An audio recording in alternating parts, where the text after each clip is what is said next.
Life has a way of forcing you into roles you never asked for, and mine was that of the sacrificial lamb. I worked 2 grueling jobs fixing cars by day and slinging drinks at a dingy bar by nightfall to keep my sister Lauren's dream alive. Every morning, I dragged myself out of bed with bones that felt like they were crumbling under the weight of exhaustion. Sleep became a luxury I couldn't afford. There were nights when I passed out on the couch, still wearing my grease-stained work clothes. Once, I collapsed in the garage after pulling a 16-hour shift, my vision blurring as my body gave out from sheer fatigue. It wasn't just physically draining, it was soul. But what made it worse was the constant guilt trip laid on me by our parents. "You're the man of the house," my father would say, his voice heavy with expectation. "Your sister needs you. She's smart, she deserves this chance." My mother chimed in too, her words cutting deeper than any knife. "Lauren is your blood. You have to carry her through this. That's what brothers do." Their lectures echoed in my head long after they left the room, making me feel trapped in an endless cycle of obligation. They didn't care how hard I worked or how much I sacrificed. They only saw me as a paycheck for Lauren's future. I often wondered if they even noticed the toll it took on me. Did they see the dark circles under my eyes? Did they hear the frustration in my voice when I called to tell them I couldn't make rent for myself because I'd sent every last penny to Lauren? No, they didn't. To them, I was disposably means to an end. And yet, I kept going, telling myself it was temporary. But deep down, resentment began to simmer, threatening to boil over. Little did I know, this was only the beginning of the storm. At first, I convinced myself that helping Lauren was manageable. It started innocently enough, buying her textbooks, covering a grocery bill here and there, but as time went on, the demands grew insatiable. Lauren's spending spiraled out of control, and before I knew it, I wasn't just footing the occasional expense, I was financing her entire existence. Rent, utilities, even her nights out with friends all fell squarely on my shoulders. She never once asked how I managed to keep up with these costs, nor did she care. The breaking point came when I realized I couldn't afford both her tuition and my dream car, a modest but reliable sedan I'd been saving for years. With no other options left, watching that car drive away felt like saying goodbye to the last piece of myself I still owned. But selling the car wasn't enough. Lauren's lifestyle only became more extravagant. Designer bags, weekend getaways, lattes from overpriced cafes, it seemed endless. When my paycheck ran dry, I turned to friends for loans, scraping together whatever I could to keep her life afloat. Each borrowed dollar weighed heavily on me, not just financially but emotionally. How had I ended up in this position? A brother sacrificing everything while his sister lived as though she were royalty. And yet, Lauren remained oblivious. She didn't know, or perhaps didn't care, that I was drowning. The physical toll of my double life became unbearable.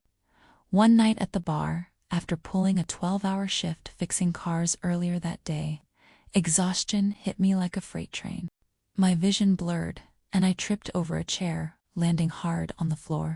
The manager rushed over, concern etched across his face. "You okay, man?" he asked. I nodded weakly, brushing off the pain. What choice did I have? If I stopped working, Lauren's world would crumble and mine along with it. So I got back up, finished my shift, and returned home bruised but resolute. That night, lying awake in bed, I stared at the ceiling, wondering how long I could keep going like this. Every sacrifice I made seemed invisible to Lauren, every ounce of effort dismissed as nothing more than my duty. I told myself it would end soon, that her graduation would justify everything. But deep down, I feared I was losing myself one broken promise and sleepless night at a time. Lauren's behavior wasn't just selfish, it was calculated. A constant reminder that she saw me as nothing more than her personal ATM. While I slaved away at 2 jobs, barely scraping together enough to keep her lifestyle afloat, she flaunted her extravagance online, like it was some kind of victory parade. Every post on social media felt like a dagger aimed straight at my dignity. Photos of lavish dinners with captions like, "Living my best life, thank you, family," mocked the sacrifices I made daily. She knew exactly what she was doing, twisting gratitude into something hollow, while ignoring the fact that every penny came from me. The worst part, her snide comments about my so-called failure.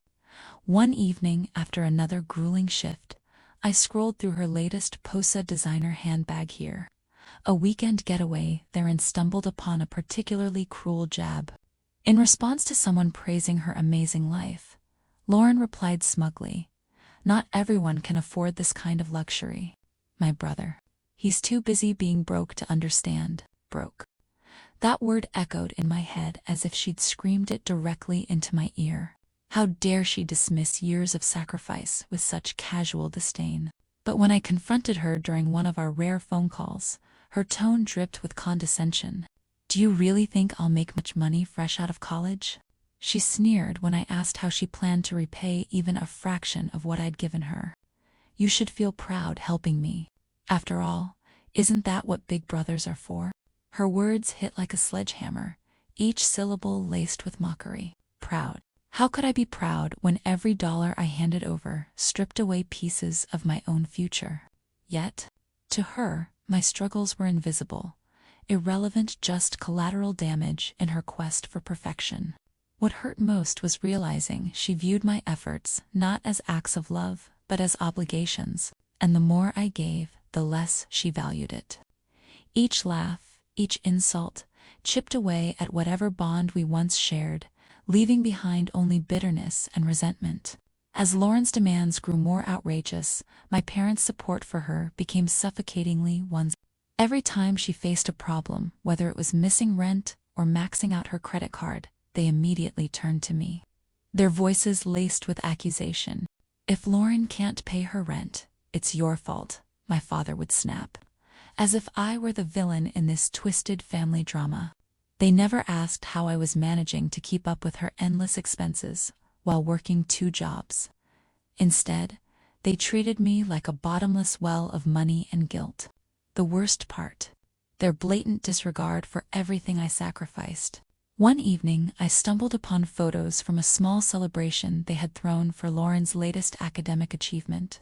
Candles lit, champagne poured, and laughter echoed through the frames, but not once did anyone think to include me. Not even a text message inviting me to join. And yet, every penny that funded that party came directly from my paycheck. It wasn't just exclusion, it felt like betrayal. My own family celebrated her success as though it belonged solely to them, ignoring the fact that I'd bled myself dry to make it possible. But Lauren didn't stop there. She began spinning tales about me to her friends, painting herself as the victim of an ungrateful sibling. One day, during a shopping trip, she loudly complained to her clique about how cheap I was, because I refused to buy her a $2,000 designer handbag. "He acts like he doesn't have the money," she scoffed, rolling her eyes dramatically. Her friends nodded sympathetically, unaware that I worked 16-hour days just to keep her lifestyle afloat. To them, I was the villainous, selfish older brother who hoarded wealth while his sister struggled. The weight of their ingratitude crushed me. Each insult, each accusation, chipped away at whatever love I still harbored for them. I told myself over and over that this was temporary, that someday they'd see how much I gave up for Lauren. But deep down, I knew the truth. No matter what I did, it would never be enough, not for Lauren, not for my parents. Their expectations were insatiable, and I was drowning under the pressure. The breaking point came during one of Lauren's casual conversations about studying abroad, a program she assumed I'd fund without question. "It's a once-in-a-lifetime opportunity," she chirped over the phone, her tone dripping with entitlement.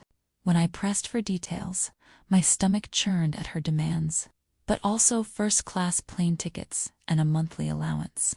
First class. My jaw tightened as anger simmered beneath the surface. She spoke as though these luxuries were basic necessities, completely oblivious to the fact that I was barely keeping my own life together. The tension reached its peak at our family dinner days later. Lauren sat there, glowing with excitement as she described the glamorous cities she'd visit while casually mentioning how much it would cost. "You'll figure it out, big brother," she said, flashing a smug smile. That condescending grin ignited something inside me.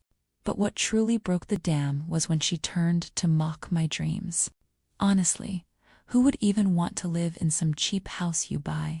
she sneered, her voice laced with disdain. Cheap house. The very dream I had sacrificed everything for: my savings, my weekends, my peace of mind, was now reduced to an insult. I felt the room spin as rage surged through me. Every ounce of resentment I'd buried exploded in that moment. Without thinking, I stood up abruptly, slamming my napkin onto the table. "That's it," I said, my voice trembling with fury. "From now on, you're on your own. I'm done being your personal ATM." The room fell silent, all eyes wide with shock. Lauren stared at me, mouth agape, as if unable to comprehend that I could ever say no. For years I had silently endured her selfishness, her mockery, her complete disregard for my sacrifices, but no more. This was the end. The fallout from my decision hit Lauren like a freight train. Within days, her landlord, whom I had bluntly informed was no longer my responsibility. She didn't even have time to pack properly before she was standing on the curb with her belongings in trash bags, staring at the reality of her situation, desperate and out of options. She moved into a decrepit room in a crumbling building where the walls were thin enough to hear every creak and groan. The place reeked of mildew, there was no hot water, and rats scurried across the floor at night. For someone who once flaunted designer handbags and sipped overpriced lattes, this was nothing short of hell. But Lauren wasn't done trying to escape the mess she'd created. In a last-ditch effort, she turned to our parents' credit card, maxing it out in a desperate attempt to cover her mounting debts. When the bank rejected the charges for exceeding the limit, her safety nets were gone, oh brother. No endless parental bailout send. The weight of her choices finally crashed down on her shoulders. One night, as rain pounded against my window, my phone buzzed incessantly. It was midnight when I answered, only to hear Lauren's voice cracking under tears. "I'm sorry," she sobbed, her words tumbling out in a frantic plea. "I can't live like this. Please, help me." Her desperation clawed through the line, but something inside me had hardened a wall built brick by brick from years of resentment. "This is a lesson you need to learn," I said coldly, my tone unyielding despite the storm raging in my chest. Hanging up felt like severing a limb, but I knew it was necessary. Lauren had spent her life shielded from consequences, insulated by privilege and entitlement. Now, stripped of everything, she was forced to confront the harsh truths she'd ignored for so long. And while part of me ached for her suffering, another part whispered that this reckoning was long overdue. Without my financial support, Lauren's world crumbled faster than I expected. Desperation forced her to take a job at a dingy cafe downtown, the kind of place she once mocked for being beneath her. At first, she posted photos on social media, pretending it was some glamorous new chapter, posing with overpriced lattes and captioning them with vague optimism. But the facade quickly cracked. The reality was grueling shifts, minimum wage, and customers who didn't care about her complaints. She frequently called in sick or skipped work altogether, claiming she was too exhausted to deal with such menial tasks. Her manager warned her repeatedly, but Lauren dismissed him as just another person, failing to recognize her potential. Her unraveling wasn't limited to her job. Friends began distancing themselves when they realized how much she'd exploited them. One by one, they uncovered the truth. Those loans she casually asked for were never intended to be repaid. A mutual friend confided in me that Lauren had borrowed $500 under the guise of an emergency, only to spend it on designer shoes. When confronted, she shrugged it off, saying, "It's not like you're struggling." That arrogance alienated even her closest allies. The final blow came when Lauren was fired, not because of poor performance alone, but because of her unprofessional behavior. She openly complained to customers about how degrading her job was, rolling her eyes and sighing audibly while taking orders. One particularly scathing review from a patron sealed her fate. By the time she walked out of that cafe for the last time, Lauren was no longer the confident, entitled woman I once knew. She was bitter, defeated, and utterly alone. The final unraveling of Lauren's world came when my parents, drained of every resource they once had, were forced to sell the family home. The house where we grew up, the one filled with memories both bitter and sweet, was liquidated to cover her mounting debts.